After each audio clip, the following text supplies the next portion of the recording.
All Assam Talented House আপোনালোকক স্বাগতম international day of person with disabilities বিশ্ব দিব্যাংগ দিৱস উদযাপন আজি ধুপুৰী হৈ আছে আমাৰ এই ডিসেবিলিটি ডে প্ৰগ্ৰামখন হিচাপে আমি পিছতে এই সম্পৰ্কে বিস্তাৰিতভাৱে আলোচনা কৰিম আজিৰ এই মিটিংখনত প্ৰথমতে কালি সম্বৰ্ধনা অনুষ্ঠান আছে এই সম্বৰ্ধনা অনুষ্ঠানখন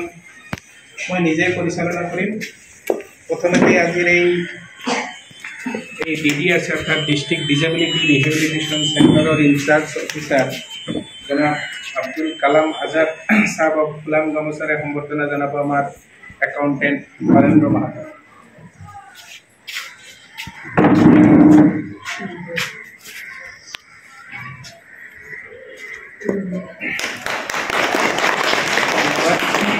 ইয়াৰ পিছতে আমাৰ ইয়াত উপস্থিত আছে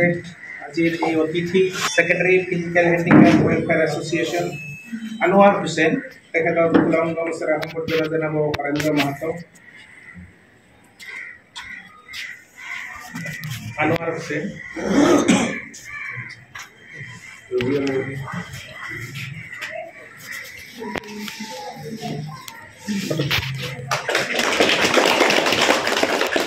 ইয়াৰ পিছতে আজি 3 তাৰিখ 3 ডিসেম্বৰ ফিজিক্যাল হ্যান্ডিক্যাপ ওয়েলফেয়াৰ এসোসিয়েশনৰ ফালৰ পৰা প্ৰত্যেক বছৰে আমি international day of person with disability বিশ্ব দিব্যাংগ দিৱস উদযাপন প্ৰত্যেক বছৰে কৰোঁ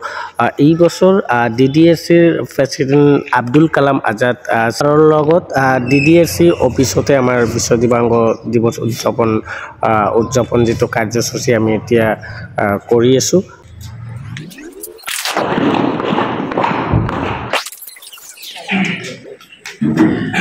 আমাৰ আজিৰ এই সভাৰ কাৰ্যসূচীত এতিয়া আছে স্পীচ ফ্ৰম গেষ্ট অৰ্থাৎ অতিথিৰ ভাষণ প্ৰথমতে আমি ভাষণ দিবলৈ অনুৰোধ জনাই আছোঁ আনোয়াৰ হোসেন সাহেব secretary physical handicap welfare association তাৰে পৰা বহিয়ে ক'লে নমস্কাৰ মোৰ নাম আনোয়াৰ হোসেন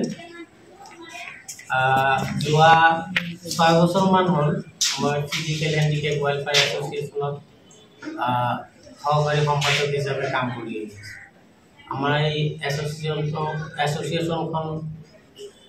25 বছৰমান হ'ল পুৰণা আগতে আমাৰ প্ৰেচিডেণ্ট ইছমাইল হক তেখেতে কৰি আহিছে হোৱাৰ পিছত হয়তো কিছুমান অলপ খেলি মেলি হোৱাৰ কাৰণে সিহঁতৰ ছ'চাইটিখন বহি আছিলে যাৰ পিছত মই সেইটোত সংযোগ হ'লোঁ হৈ কিনে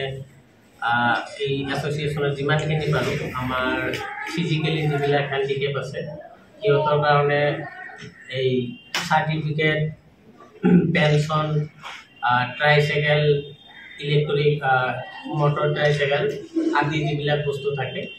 এইবিলাক ক্ষেত্ৰত মানে যিহঁতক পোৱা নাছিলে যিহঁতে পাইছে সিহঁতক পোৱাৰ ব্যৱস্থা কৰাই দিয়া হৈছে চৰকাৰে যিটো ফেচিলিটি দিছে সেইটো হিচাপত আৰু যিহঁতে পোৱা নাছিলে সিহঁতক আমাৰ ফালৰ পৰা কিছুমানক দি হেল্প কৰা হৈছে তো এইবোৰে আমাৰ এনজিঅ'ৰ ফালৰ পৰা বৰ্তমানলৈকে কৰি আহি আছোঁ আজি বিশ্ব দিব্যাংগ দিৱস এই বিশ্ব দিব্যাংগ দিৱস আমি প্ৰত্যেক বছৰে উদযাপন কৰোঁ তো আপোনালোকেও আহিছে ইয়াৰ কিছুমানে আছে সবকে মানে চিনি নাপাওঁ তো সেইটো হিচাপত আপোনালোকে চবেই আহিছে তো এনেকৈ হয়তো এনেকুৱা আমাৰ যিটো দিব্যাংগ দিৱস হিচাপে হওক বা বাকী অন্য কিবা কামো হওক আমি যদি ছ'চাইটিত থাকোঁ তো সেইটো গুৰুত্ব দি চবেই যাতে এনেকুৱা এজন আনজনক আগুৱাই যাবলৈ সহায় এইখিনি কৈ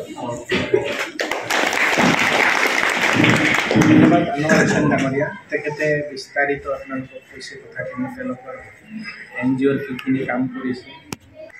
संस्था है भाई जो संस्था के तरफ से जो लोग काम कर रहे हैं ये बहुत ही सराहनीय काम है और ये एक हिसाब से धरिए मतलब बहुत ही सोशल वर्क ऐसा काम है एक विकलांग असहाय आदमी को इन लोग बहुत ही अच्छी तरह से अपना सर्विस देकर गवर्नमेंट से किस तरह से सर्टिफिकेट लिया जाए किस तरह से सर्टिफिकेट देंगे इस पर उन्होंने बहुत अच्छी तरह से काम कर रहे हैं और मैं आशा करता हूँ ये जो संस्था है जो संस्था ये काम कर रहे हैं। কথাটা কিন্তু আটকে এসে কথা আটকে এসে আপনাদেরকে অনুরোধ করি আইসেন না একটু শুনে দাও এদের হোক আমি সন্ধ্যায় যাব না, এটা প্রায় 20-25 বছর আগে আমাদের গরিপুরের নন্দলাল ছাড়া ছিল, নন্দলাল চৌধুরী স্যার পরে আমাকে যে হোক সন্ধ্যাতে নিল, সন্ধ্যাতে নেওয়ার পরে যাই হোক আমাকে দুটি জেলার সভাপতি বানাইল।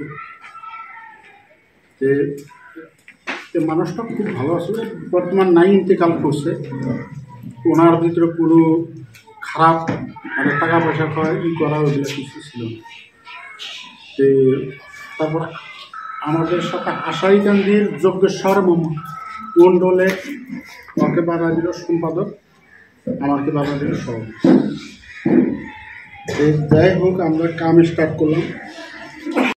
অসমবাসীৰ লগতে বিভিন্ন জাগাত আজিৰ এই বিশ্ব দিব্যাংগ দিৱস উদযাপন কৰা ব্যক্তিসকলৰ লগতে হেণ্ডিকেপ ভাই ভনীসকলক মোৰ ফালৰ পৰা বহুত বহুত ধন্যবাদ।